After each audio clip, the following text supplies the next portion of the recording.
Today with us we have Mr. Prahalad Simha.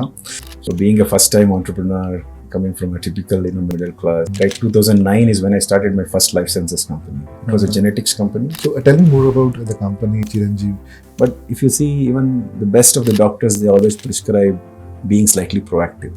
And that's the mission of Chiranjiv. We have a website, it's called chiranjiv.com. So what is your view on intellectual property, specifically on patents? Patents are good in paper, but it remains there unless you know how to execute, mobilize it and make it commercial.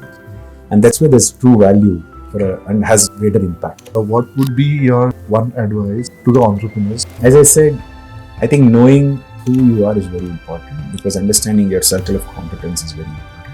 Like what you're good at in terms of solving. You should also be open to be working with smart people. You should be able to network, learn. You should be shameless in networking. You can't be afraid of talking to people. Okay. Right? And then the most important thing is the problem that you're thinking has to be a real problem.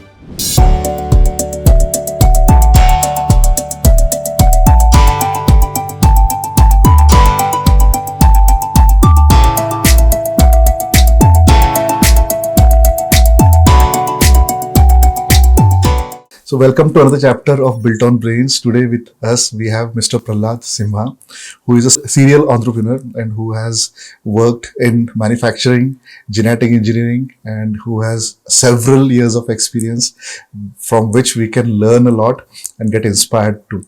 So I welcome you, sir, on this podcast, and thank you for giving your time from your busy schedule for this podcast. Thank you for accepting the invitation, sir. No, thank you. My pleasure. So, at the onset, we'd like to know your personal journey. So, before your education, what was your life like, and then your entrepreneurial journey. So, can you just walk us through? Yeah, I'll be happy to do that. I mean, I'm born and bred here, so from a middle class, Brahmin family. I was first entrepreneur in the family, actually. Okay. And then, it's. I mean, life has its own course, right? Did my engineering and then graduated in 99, 2000. And then it was in electrical engineering, actually. Then I went on to start working for a spin-off from Mississippi State University. It was a startup. So if you see my journey over the last 20, 24 years, I've never worked in large corporates. I've always been with startup. So I'm like a pure startup guy. The only stint of an year working for Infosys. Narayan Murthy's pet project called Set Labs. Other than that, I don't think I've spent any corporate life. So I've always taken the brunt, being on the rough side of entrepreneurship. But it's good. I mean, I've always enjoyed that journey. So being a first-time entrepreneur, coming from a typical middle class, and that too, growing up in the 2000s, it was not easy. But I think I've learned a lot over the last 20 years. Yeah. So, as a first-time entrepreneur, family pressures are huge, I guess. So, was your family, parents specifically, supporting your decision to be an entrepreneur, or were there any hurdles that you faced, or you didn't tell your parents at all that I'm doing something on my own? I'm lucky. I mean, I'm probably the pampered one because I have 4 older sisters. Okay. 3 older sisters, and then I'm the 4th one. And it's like, having 4 mothers, right? So I've never had to seek any permission from anyone. I did what I had to do. And that was their style of upbringing also. They never sort of put any constraints on any one of us. And that gave us the freedom to do what we had to do. And I am what I am today because of that freedom and unconditional, sort of support and love that you get. And which is very important from my family. And it is true even after marriage also, because my wife is also an entrepreneur, right? So we never thought of having a security or building something so that something is taken care of. So I don't believe in part-time entrepreneurship. I mean, if you jump, you have to jump full-time and do it, and that's why it's not easy and it's not for everybody. So so I have a different take on entrepreneurship, and maybe we can talk you can share it, because that is what nowadays what has happened is entrepreneurship or entrepreneur, CEO, directors, this has become a buzzword and everyone wants to be an entrepreneur, but they don't see other side of the story. For me, just to give you some glimpse, when you are employed, you are reporting to one boss. When you are working as an entrepreneur, you are 100 bosses to report. So your perspective, I would like to know your perspective on that. Saying, and there are 2 things to it, I tell you, right? I mean, I've heard, and this is for everybody. I mean, I'm sure a lot of your viewers would relate to this. See, first of all, education is very important. Correct. Right? I mean, I've heard a lot of podcasts from several successful entrepreneurs, right? Where they talk about, and especially today, in time of AI, people think that there's no need for formal education, no need for universities, and they even say that AI is going to replace teachers. That's not going to happen. And even if it is, I should not let it happen. Because we are what we are today because of that formal education. And I did my bachelor's, master's, and also an MBA from IIM. So I know the value and importance of the education, and what you learn, the co-learning that happens with peers, is unimaginable. So you cannot take away from that. Not everybody is a successful entrepreneur after being a dropout from school, right? You can't be a Bill Gates, Steve Jobs. They're all like spikes. Right, even for that matter, the Kamath brothers here in Bangalore, they're all successful. But I'm sure they're hardworking, and also luck played a major. So 0.1% of those people are successful. But see, entrepreneurship particularly, for me, who is an entrepreneur, right? An entrepreneur is anybody who is an enterprising individual. So you need not leave everything and start something on your own. Even if you're working, as you said, maybe if you're working, you have a boss, but you have one. Everywhere there is one or many. But as long as you're enterprising and be able to solve problems and build value for yourself and the company that you're working for, you are an entrepreneur. You don't necessarily need to live everything, come out, struggle, build. No. I mean, it's like wherever you're working, if you can build your niche, then that is entrepreneurship. And that is what I think today's kids, they need to learn. And it's no more fancy to just start, because capital is there, ideas are cheap, but you can't think of something and say, hey, I'm going to conquer the world. That's not going to happen.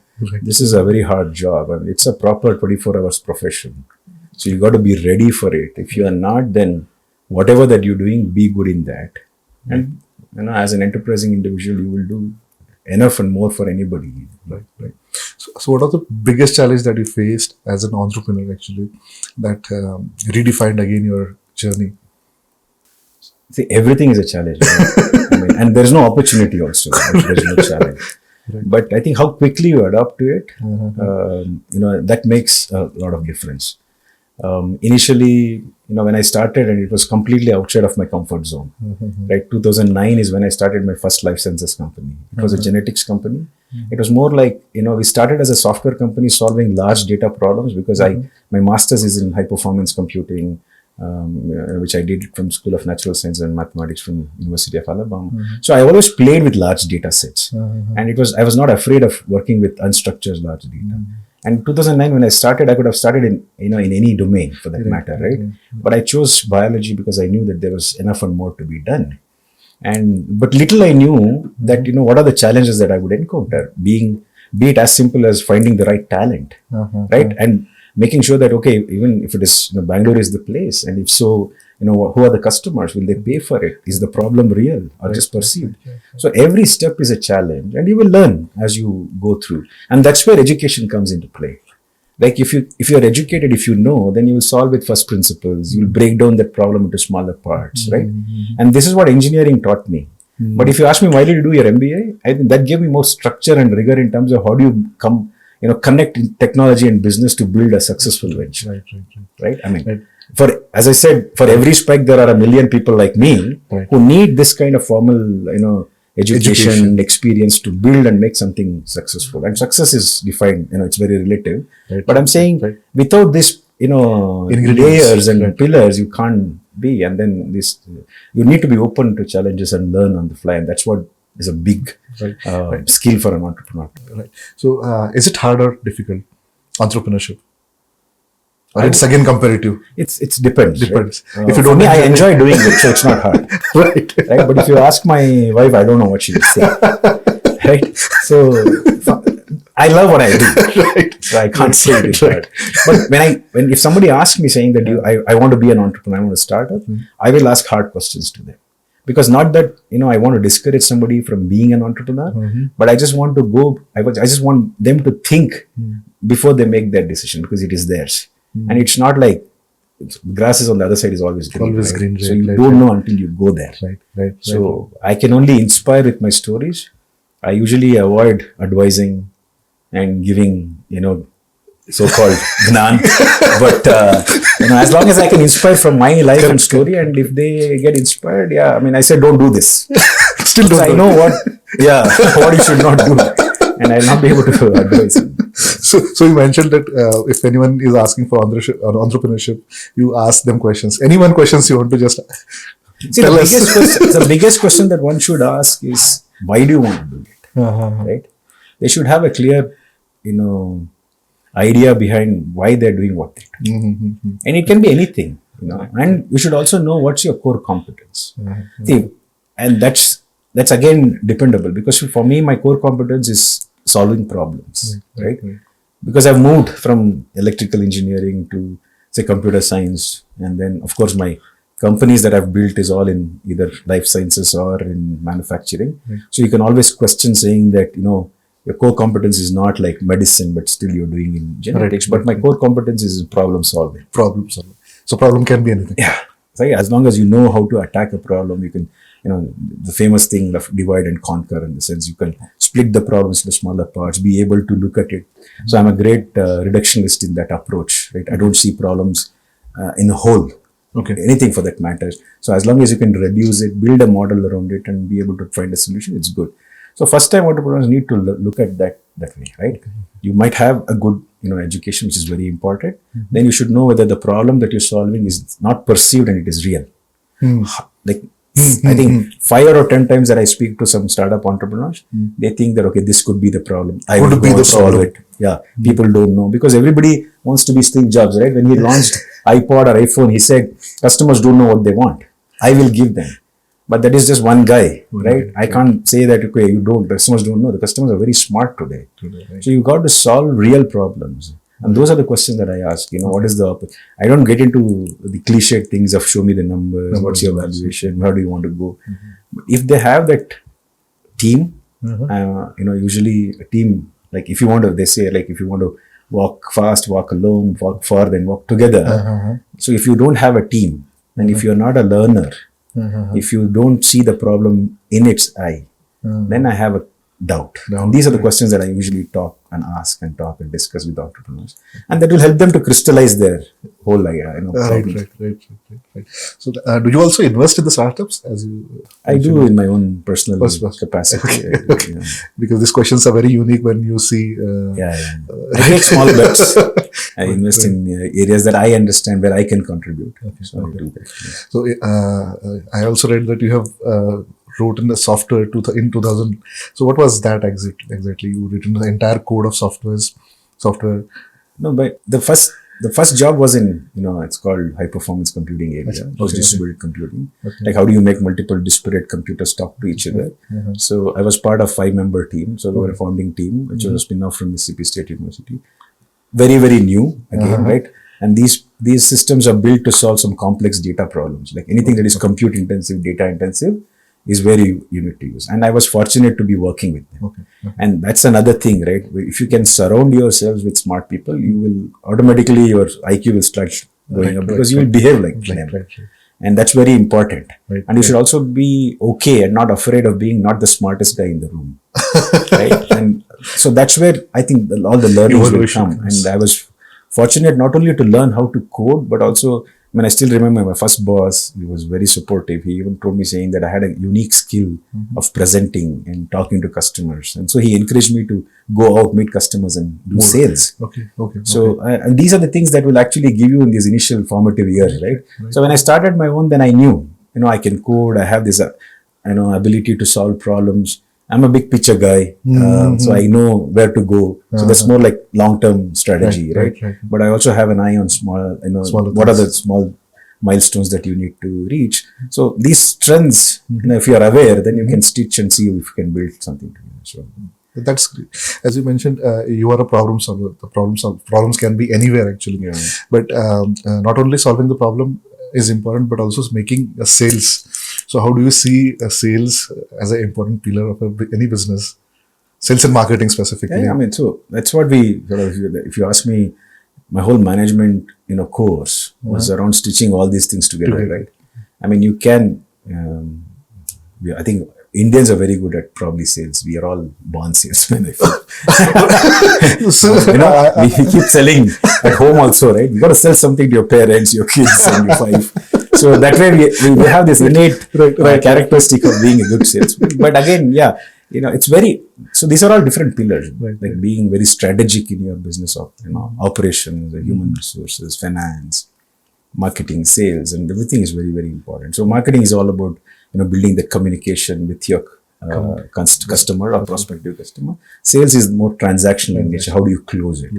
And these are all, these are skills that you can actually, you don't have to learn, but you can build as long as you have that acumen to know, some of these basic qualities of, critical thinking, interpersonal skills. If you know that you're compassionate enough and then you have some empathy for others, you can be a good sales guy because you know how to talk and understand. Right.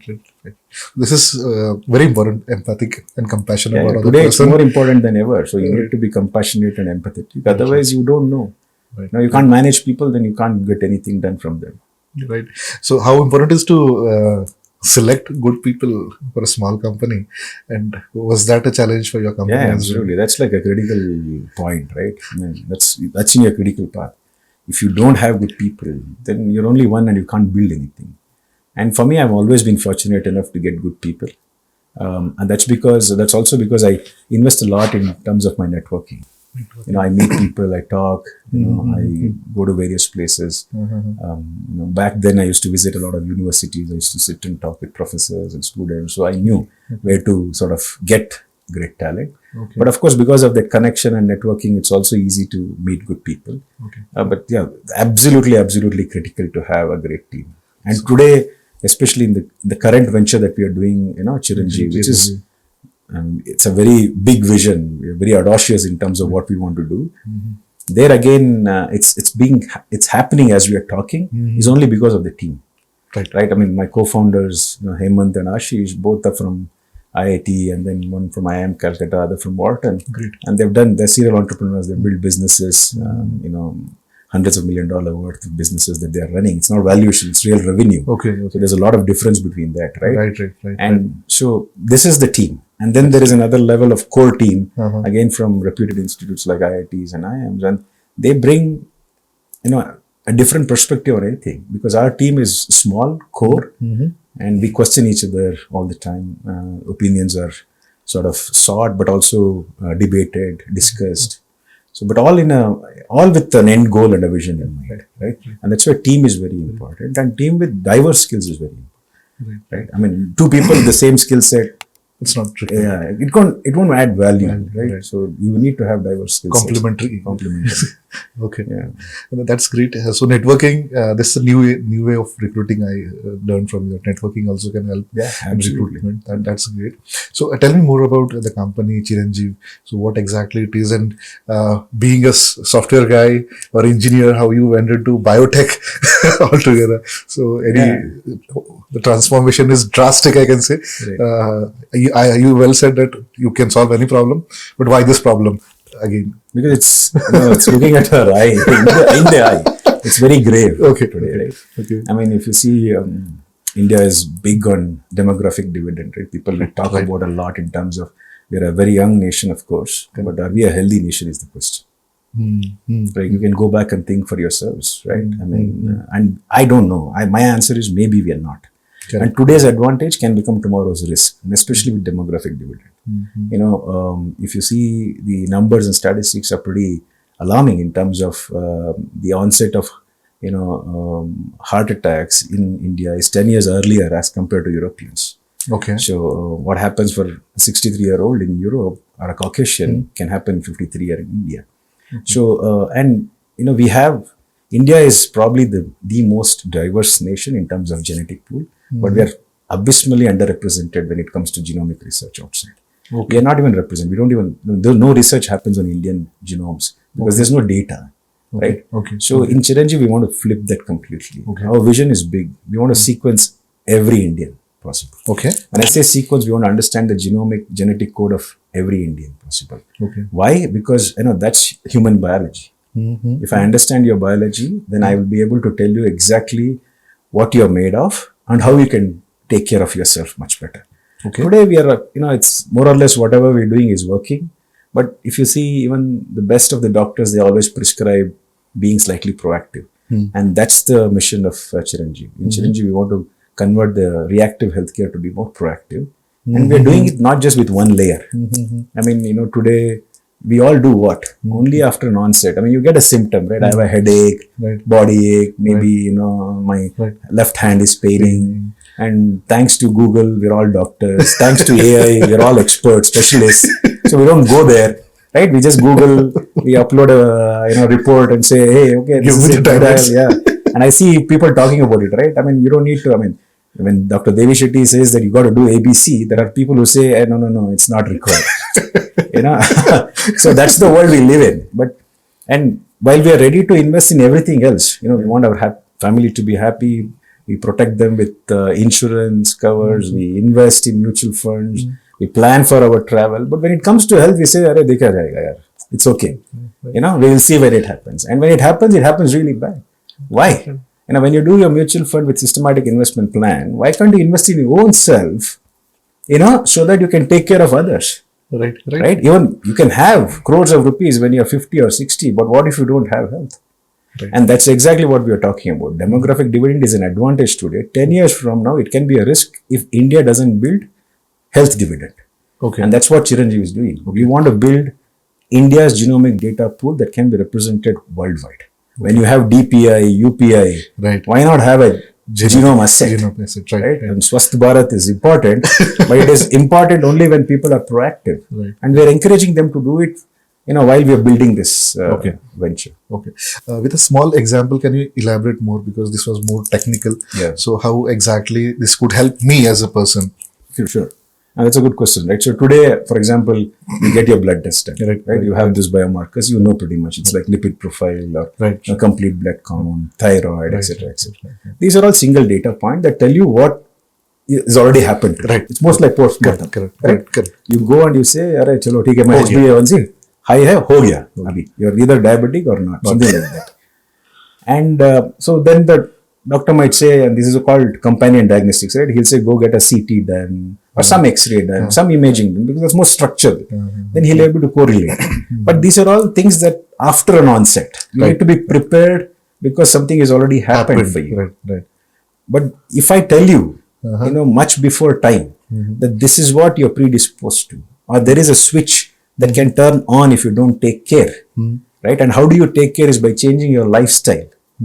Eat what works for you, drink what works for you, do the exercise that works for you. Okay. Change your lifestyle based on your own code. Don't you think it will be cool for you to know? Right. Yes, definitely. Right? Definitely. And then that's possible today. I did that 20 years back when it was really tough. But today, it's changed completely from 2009 to 26. It's changed dramatically. And today we have the ability of both tech and science advanced to an extent where I can tell you to a large extent what works and doesn't work in terms of food, nutrition, how do you manage your sleep, your metabolic reactions and etc. So, and that when you combine with your regular blood test, your imaging tests and your lifestyle data, people wear wearables all the time. So these 4 layers, if you combine and build a concordance, then I can give you insights that is very directive. You can make decisions out of it. You can say, my HbA1c is, you're predisposed to type 2 diabetes, for example. Okay. You do a blood test, your HbA1c is borderline, right? Your post-fasting sugar is say 100, 110, right? And then your post-meal sugar, there is a spike because you're wearing wearable. That's a clear indication saying that you will be diabetic if you don't take care. Okay. Right? You're already predisposed. But if your genetics says you're not predisposed, but all these parameters are anyway high, then you are. Okay. But if you are predisposed and still, if these things are high, then you just have to step back and say, I'll change my lifestyle. I'll reduce on carbs. Okay. I'll take maybe slightly higher proteins. And these things you can discuss with your nutritionist and clinician and then get it done. So these are all small tweaks that you can do. Otherwise, you'll have to end up spending. See, diabetes is a common disease now. It's become like common cold. And that is because people have made it like that. Right. But it can lead to others. There are comorbidities. Because of diabetes, you will hurt other organs. True. Right? It's a long-term disease. If you don't manage it well, then it can be catastrophic. Yeah, exactly. Okay. And that's what we are trying to do. In Chiranjiv, we're not a diagnostic company. We're not a genetic testing company. Because a lot of genetic testing companies are there who are looking at 1 gene, 10, 100. And they make panels and they give, it's more like diagnostic. And then you have diagnostic companies anyway that But we are a healthcare company. Because we're looking at these 4 layers together: genome, blood, image, lifestyle data. And then build that health intelligence layer. Today that doesn't exist. Today if you go to a doctor, he will look at all these reports in silos, no? Right. Blood report, imaging data, then you see your lifestyle, if at all you say something. Lifestyle, no one asks actually. And then there's only symptoms he will ask. But see, it doesn't have the time, right? Look at the patient to doctor ratio. It's bad. So you can't blame a doctor. And with these reports, and I'm talking to you, I have to, like as a doctor, he has to stitch, no? Sunit just there are 100 others that I've seen. That's why he fits into this, and maybe his reports is, why do we need to burden him so much when there is technology? So with Chiranjiv, we have a flagship product called Life OS, which is called Life Operating System. That's going to be your personal health management system. So which will look at all these 4 disparate data and then build a concordance to tell you exactly how these points are moving in the same direction and give you those insights that help you make decisions at the right time. But as you mentioned, our genetic code has something that is already written, that is predefined, which will happen, which will manifest, and some things. It is just a context. It's not destiny. ऐसा नहीं कि होगा. It will not happen. There are chances of happening. How the chances of, and that's where everybody needs to be sequenced. If I say that chances are high, when I compare only you two, then of course there is 100% chance that it will happen. But when I compare yours against a million Indian genomes, then I get a score where I say whether how risky it is. That's why everybody needs to be sequenced. And this is happening in Western world. Today, I don't know, see, we have this great, in India, we are okay with uncertainties. Right? And we are so okay that sometimes it outpaces the human intelligence. We are ready to do anything for things that, whether it gives returns or not. But when it comes to health, and especially when somebody talks about genetics, and today, I'll take this opportunity to correct this myth. Somebody like me or the company that I run, we don't do anything with your genetic data. The only thing that we do is do good back to you and community people at large. Right? What do I do? Today we give a PAN and Aadhaar card everywhere. Don't you do? With that, tell me, can I not come to your house and knock at your door? Correct. But if I take your genetic data, what will I do?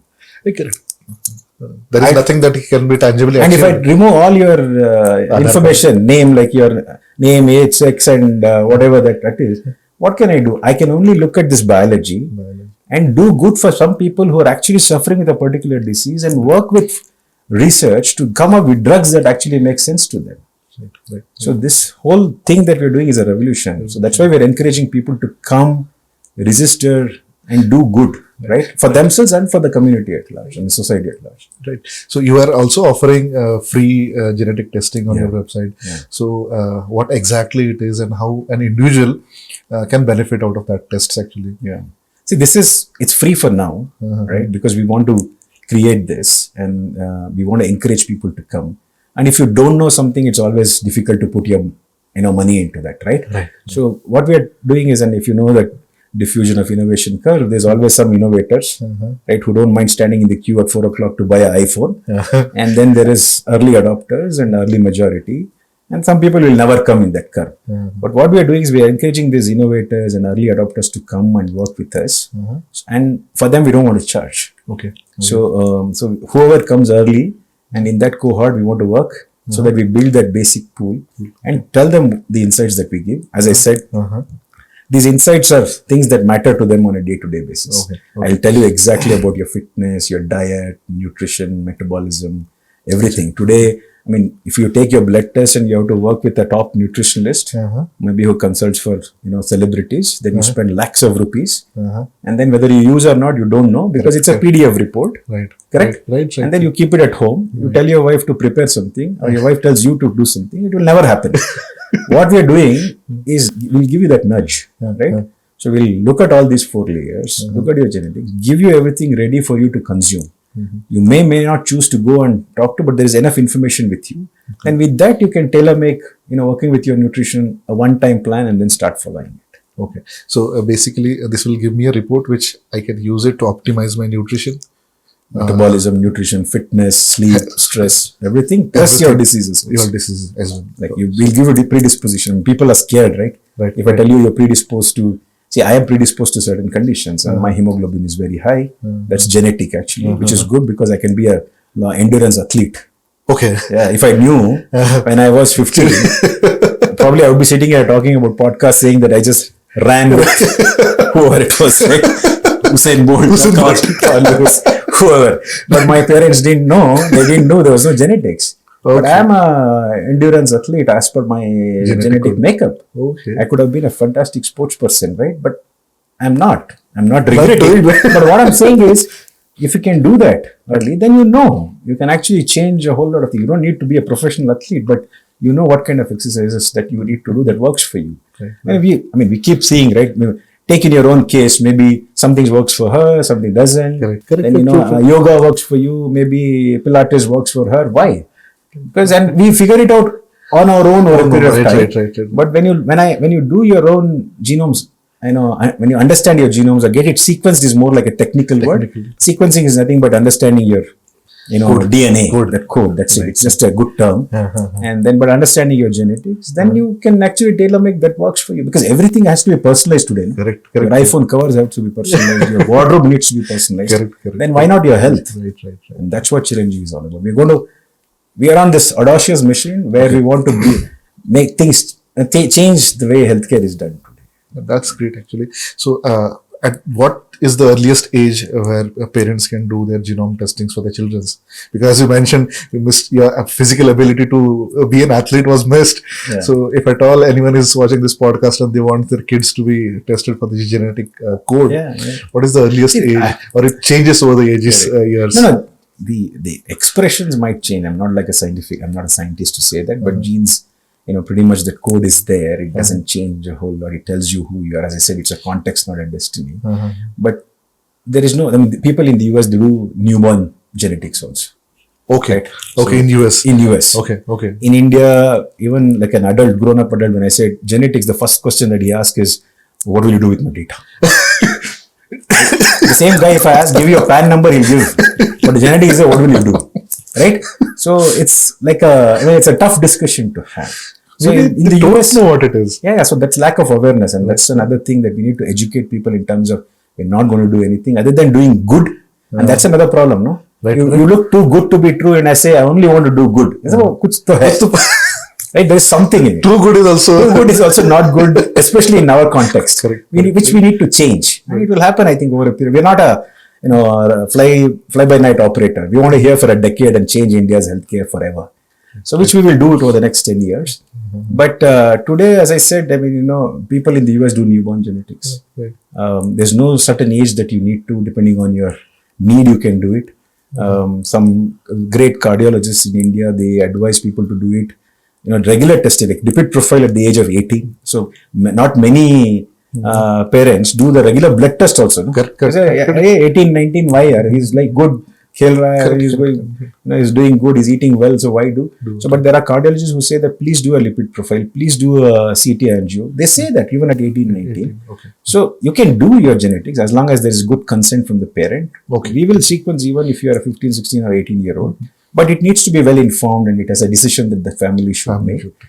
But of course, anybody over the age of, say, 18, it's better. Okay. And then before, 50 or 60, you got to get it done. Okay. Right? Okay. There's no doubt. You have to do it. It's your, what can I say? It's like your mother deed for a property. Okay. You are a real estate. Right. And you don't know what your code is. So you better get it done. Right. And then today there is technology, and people like us and the company that we have built will help you decipher that in a language that you understand, your clinician understand. And it's not dangerous at all. Okay. That's great to know. I think so.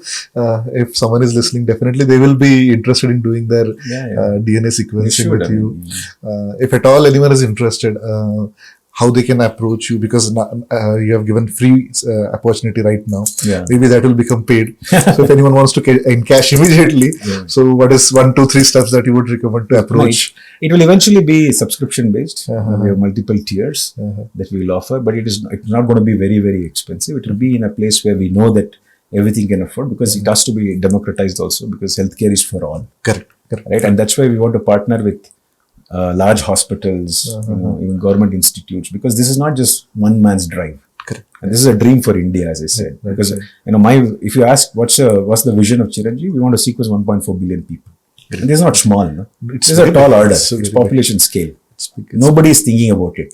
At least we should be, we should be applauded for the fact that we are at least thinking at that scale for India. This is the first company doing it. And so being a part of it is very simple. We have a website. It's called Chiranjiv.com, like www.chiranjiv.com. We'll give the link in the description. Yeah. And then, you can go sign up and then we will sort of reach out to you via email and phone. And then we'll tell you what the next steps are. Okay. We are everywhere from LinkedIn, Instagram, Facebook. Okay. Our handle is Chiranjiv at Chiranjiv Health. Okay. So you can learn a lot. Okay. I keep writing a lot on LinkedIn myself. Okay. Okay. So you can follow any one of us, my co-founders, Hemant and Ashish. Okay. And then Chiranjiv itself. And then, you can learn a lot. So but the best place to learn is chiranjiv.com. Okay. Great. So definitely you can follow them. But just one, as a curiosity, I want to ask little more question. As if I'm sitting in Pune and if I want to get my genome tested, okay, I went to the website, I registered. What I need to give you sitting in Pune, and do I need to go to the doctors to get my blood done or something? Those basic questions. Yeah. It's a good question, logistics question. So how we are doing is you don't have to go anywhere. We'll send our person your home.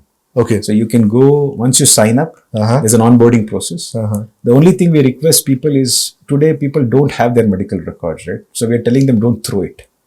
Okay. So because at Chiranjiv, the Life OS management system that we're building is capable of handling all kinds of reports, your image, blood, genetic, and it's one place that is stored. Okay. So it's not just stored, but it's also analyzed. Okay. So the only thing that we ask people is to sort of give us their medical history. Okay. Be open. Talk about it. It's fine, because the more you tell, the better I give you back in terms of it's insights, like doctor and lawyers that you have to tell everything. Absolutely. It's about you, and it's not like we're discussing this outside the world. It's only for you, and you can talk to your clinician. So it's your, it's like highly secured, data. I mean, so the infrastructure also, where you store your data, and it's accessible only for you. And then you can access it, given the permission. Your clinician can also access it.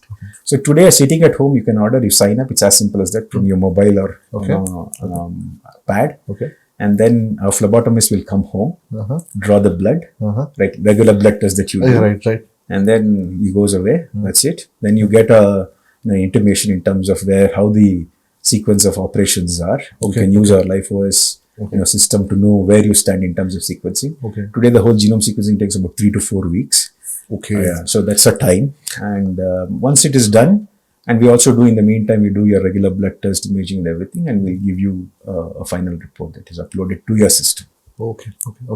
So you don't have to go anywhere. Only blood sample. In short, blood sample is required. All you need is like the blood, which we will come and collect at your convenience from your home. Right. Additionally, if you have latest medical data, that is helpful. That's what it is. It's better. So fast also. Fast means later, whatever latest you have. That's it. That's great. Because one more question I want to ask. You are doing it free, but a few months or years back, when I started gymming, then someone said your data has to be different. What is working for you will not work for everyone. So at that time, I thought of getting tested, and it was very expensive. How are you managing doing it free? That's one question I want to ask.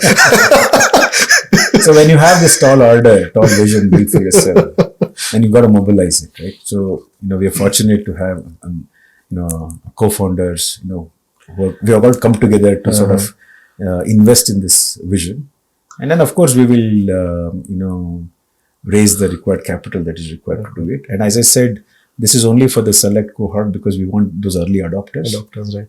So that when they come, they see for themselves. And even eventually, once we offer to a larger population, which we want to, and we want everybody to come and sign up and get their genome sequenced, we don't want to make it very expensive for them. We will make sure that it is in a range that it is affordable, and we don't feel a pinch. And it's just one-time test. Right. And then once you do that, and we are also going to, there are workarounds in terms of modalities, how economical it will be, but it will be. But then you also need to pay a subscription fee over the years, so that it's easier for you to look at those insights and manage your health in a better. So that's why I use the word SIP. Okay. Make small for a period of time, so that once you take care of your health, then that health takes care of everything else. So if you have any reference point of cost, what people are charging out of India for this testing, I would like to share that, because it's see, today, for example, even in India, if you want to get your whole genome sequenced, and then I mean, there are multiple layers, right? You have like a small subset of genes that you can sequence. So maybe the lowest can be about 12, 15,000, where you only get couple of, maybe tens of hundreds of gene sequence, which doesn't give anything. It gives you a snapshot. But a whole genome that we are doing, which is like looking at all the genes, your entire genome, the blueprint, today costs anywhere between 1.5 to 2 lakhs. That's very expensive. If you go and walk in and want to get your whole genome done, which is what we are doing, is 1.5 lakh. And today we're giving it for free for a select few. Right.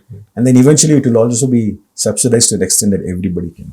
I mean, that's a great job, I can say, because it's very expensive, and because it is expensive, it's not accessible. And as it is not accessible or it's expensive, again, people don't have interest to do it. So great initiative, and I hope in near future we'll see a lot of less patients. Yeah. Or less problems. That's the whole vision, right? We want to create that health loop for India, right. So that people become more proactive in their approach, take care of themselves. And these are small things that you can do, change your lifestyle, so that you don't have to waste, I mean, literally the term waste, right? Money on things that you could have actually taken care of. Right? Hospitalization sometimes is inevitable. And doctors and hospitals are good because they take care of you.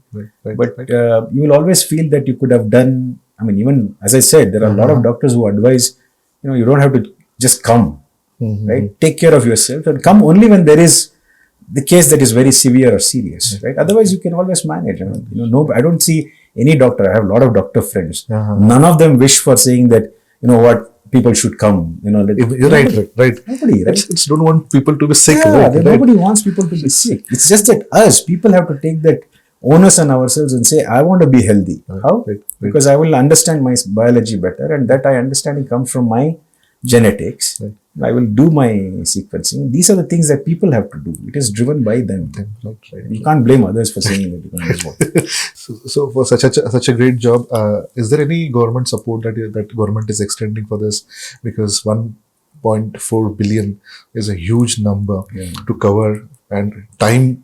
It's ridiculous. So you need a lot of supports for this also. I guess. I mean, true. It'll be good to get support, and we're always open to receiving great support from anybody for that matter, like be it government institutes, large hospital chains. Okay. Because it's a collective effort, right? It's our vision. We will drive it, but it can be driven well and can be more effective if all the stakeholders come together. And I think it is in line with what today Government of India is also thinking, right? That's the whole Swasth Bharat thing. Swasth Bharat, right? It falls in line. And as I said, if you want to make sure that India is more healthy, not only young, but also happy over a period of time, then we have to invest in our own health. And this is not rocket science, right? I mean, it's simple. Small amount of money investing where you're not scaring, we're just telling you what you are and how to take care of it also. I think that education and awareness is important. Once it is there, today, I don't know whether even if you have some ailment or symptoms, we go ourselves, not to a diagnostic lab. We don't even go to a doctor. We say self-prescribed, and we get a test done and then take that test to a doctor. Correct. That is we are doing that. We are proactive. Yeah, we are very proactive because we say, I know. So I'm saying that is the stage where even genomic should be. Say people should walk in and say, get me sequenced. I want to understand my genome. That's what Chiranjiv is building, right? We say we want people to come and say, sequence me and let me understand my biology. And then with blood biomarkers, we'll change the way we look at it.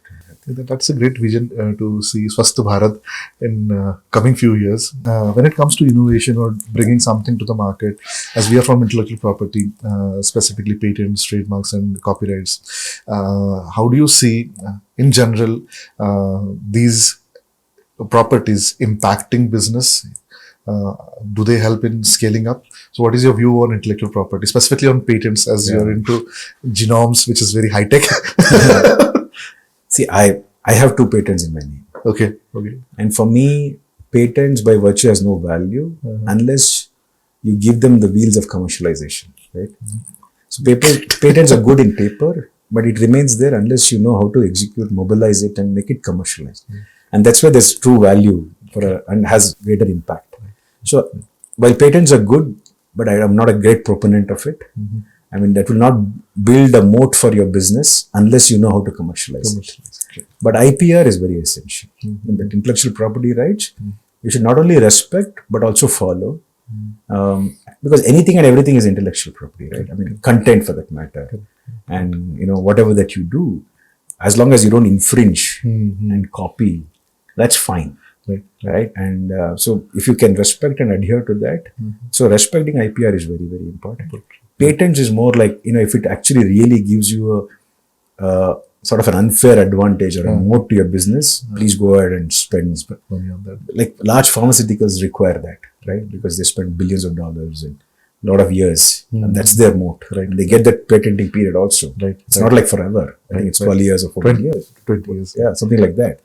But for other companies, I mean, if it makes sense, they should invest in patents. Otherwise, it's no value unless you know how to commercialize that. Would you want to share the 2 patents that you have filed on what topic you have done? So this was during a part of the teamwork that we did in Infosys. So it was all about, how do you make disparate data sources talk to each other. So yeah. We are almost coming to the end of the podcast, and very interesting things that you have mentioned about entrepreneurship, leadership, the company that you are learning with a vision that is a great vision to see 1.4 billion population with good health, predictive analysis of their own diseases or health, what may happen to you. So what would be your one advice to the entrepreneurs or the aspiring entrepreneurs if they want to start their own companies? What would be your one advice to them? It can't be just one. I mean, you can give. I just bundle it in a way that it sounds like one, because as I said, I think knowing who you are is very important, because understanding your circle of competence is very important. Like what you're good at in terms of solving. Then you should also be open to be working with smart people. You should be able to network, learn. And you should be shameless in networking. You can't be afraid of talking to people. Okay. Right. And then the most important thing is the problem that you're thinking has to be a real problem. It can't be just perceived. It can't just come out of your dreams and say, this is what it is, right? It has to be a real problem. And that should pose a decent enough opportunity for you to make an impact, both, commercially and otherwise. So unless the problem is real, the solution won't be, right? And if the solution is also there for a problem that is actually real, then people will be there to subscribe to that, pay for it. And it is good for all. So that's very important. Knowing the problem that you're solving, how big it is, how small, do you have a team to do it? Right. These are some of the things that they should ask themselves before jumping into being an entrepreneur. Is it a hard journey or soft journey in one word? Entrepreneurship. As I said, it's actually hard, but I love it. So for me, it is. Thank you very much for your insights. Actually, so if you want to get your genome sequence done free initially, there are offerings. So I will give a link in the description. I hope that is okay. Yes. So you can get the link in the description, and you can contact them, Chiranjiv, the company which can do free gene sequencing for you.